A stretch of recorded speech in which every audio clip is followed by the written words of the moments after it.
मध्य प्रदेश में कुछ ही दिन पहले खांसी की दवा पीने से बच्चों की मौत का मामला सामने आया था। ठीक वैसा ही एक मामला अब राजस्थान में भी सामने आया है। राजस्थान में जहरीली खांसी की दवा पीने से 3 मासूम बच्चों की मौत हो गई और कई अन्य गंभीर रूप से बीमार हैं। इस हादसे ने पूरे प्रदेश में हड़कंप मचा दिया है और स्वास्थ्य व्यवस्था पर कई गंभीर सवाल खड़े कर दिए। इस मुद्दे पर कांग्रेस नेता और पूर्व डिप्टी सीएम सचिन पायलट ने न्यायिक जांच की मांग की है और दोषियों को कड़ी से कड़ी सजा देने की बात कही है। राजस्थान में खांसी की एक दवा पीने के बाद 3 बच्चों की मौत हो गई। इस सभी बच्चे सामान्य खांसी जुकाम से पीड़ित थे और स्थानीय डॉक्टर की सलाह पर यह दवा ली गई थी, लेकिन इस दवा के सेवन के कुछ घंटों बाद ही बच्चों की तबीयत अचानक से बिगड़ने लगी। परिवार वाले उन्हें अस्पताल लेकर दौड़े, लेकिन डॉक्टर भी कुछ नहीं कर सके। तीनों बच्चों की मौत हो गई और कई अन्य बच्चे अब भी अस्पताल में भर्ती हैं। इस मामले ने पूरे राज्य को झकझोर कर रख दिया है। राज्य की ड्रग कंट्रोल एजेंसी ने प्राथमिक जांच में माना है कि दवा में जहरीले केमिकल या मिलावट की आशंका से इनकार नहीं किया जा सकता। अब सबसे बड़ा सवाल यह है कि कौन है इन मौतों का जिम्मेदार? क्या दवा निर्माता कंपनी, क्या डिस्ट्रीब्यूटर या स्थानीय स्वास्थ्य अधिकारी? इस मुद्दे पर कांग्रेस महासचिव और वरिष्ठ नेता सचिन पायलट ने बड़ा बयान दिया। उन्होंने कहा कि एक गंभीर और दुखद घटना है। 3 बच्चों की जान चली गई और सरकार को इस पर तत्काल न्यायिक जांच का आदेश देना चाहिए। पायलट ने कहा कि लोगों का भरोसा दवाओं पर से उठ रहा है। देश के करोड़ों लोग, खासकर के गरीब वर्ग, अपने बच्चों के इलाज के लिए इन्हीं दवाओं पर निर्भर होते हैं। उन्होंने कहा, ऐसी घटनाओं से लोगों का विश्वास डगमगा सकता है। दोषियों को बख्शा नहीं जाना चाहिए और कठोर कार्रवाई होनी चाहिए।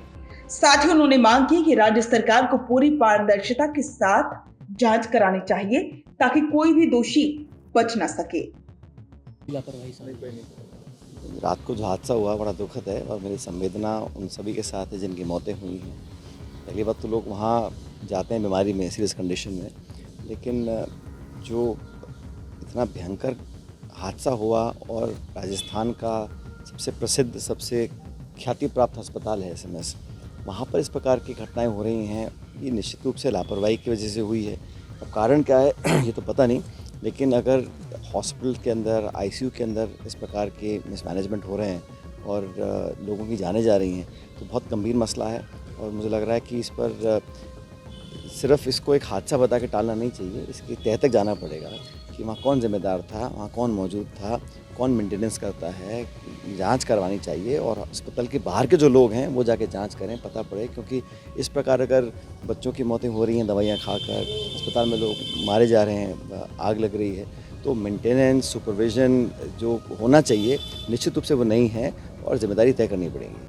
आपको जानकारी दे दें कि मध्य प्रदेश और राजस्थान में बच्चों की मौत का मामला पूरे देश में चिंता का विषय है। दोनों राज्यों में कोल्ड ड्रिफ्ट नाम से कफ सिरप से 18 बच्चों की मौत का आरोप है।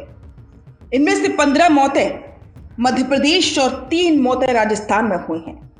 एमपी के मुख्यमंत्री मोहन यादव ने कोल्ड ड्रिफ्ट को जिम्मेदार बताते हुए इसे बनाने वाली कंपनी के खिलाफ सख्त कार्रवाई की बात की है। WHO के मुताबिक 2022 में कफ सिरप पीने के बाद 3 देशों में 300 बच्चों की मौत के मामले सामने आए थे। आखिर कफ सिरप में जहरीले केमिकल कैसे पहुंचते हैं? चलिए इसे समझने का प्रयास करते हैं। सिरप में ग्लिसरीन मिलाई जाती है जिससे दवा गाढ़ी और मीठी बनती है। ग्लिसरीन वैसे तो सुरक्षित होती है, लेकिन जब ग्लिसरीन की जगह या गलती से या सस्ते विकल्प के रूप में डाईएथिलीन ग्लाइकॉल या एथिलीन ग्लाइकॉल जैसे केमिकल उसमें मिल जाते हैं तो समस्या होती है। ये केमिकल असल में औद्योगिक उपयोग के लिए बने होते हैं, जैसे कि ब्रेक ऑयल, पेंट और इंजन कूलेंट। कई बार फैक्ट्रियों में टैंक, पाइपलाइन ठीक से साफ नहीं किए जाते। इससे 4 पुराने औद्योगिक रसायनों के अंश ग्लिसरीन में मिल जाते हैं। कभी कभी सप्लायर सस्ती नकली ग्लिसरीन देते हैं। जब यही दूषित ग्लिसरीन सिरप में प्रयोग होती है तो कफ सिरप जहरीला बन जाता है। आपको जानकारी दे दें कि केंद्र ने सभी राज्यों को निर्देश दिया है कि वे दवाओं की गुणवत्ता की सख्त निगरानी करें और बच्चों को बिना जरूरत खांसी की दवा न दी जाए। स्वास्थ्य मंत्रालय ने एक उच्च स्तरीय बैठक में निर्देश दिए। साथ ही जांच में कोल्ड ड्रिफ्ट नाम की कफ सिरप में जहरीले रसायन डाईएथिलीन ग्लाइकॉल की मात्रा तय सीमा से अधिक पाई गई। जिसके बाद केंद्र ने तमिलनाडु की उस यूनिट का लाइसेंस रद्द करने की सिफारिश की है जहां ये दवा तैयार की गई थी। अब सबकी निगाहें सरकार की तरफ हैं। अब देखना होगा कि और भी दवाइयों की क्या जांच होती है या नहीं। बिजनेस अच्छा हो सकता है, लेकिन अगर नाम नहीं दिखा तो पहचान कैसे बनेगी? अब टेंशन छोड़िए, द फैक्ट इंडिया आपके बिजनेस को देगा वो पहचान जो पूरे राजस्थान में हर किसी तक पहुंचे। न्यूज चैनल पर विज्ञापन, पॉडकास्ट और प्रमोशन के जरिए आप सीधे 5 लाख सब्सक्राइबर और 10 करोड़ से ज्यादा व्यूज तक अपनी पहुंच बना सकते हैं। तो देर किस बात की, आज ही द फैक्ट इंडिया से जुड़िए और अपने बिजनेस को बनाइए हर घर का नाम।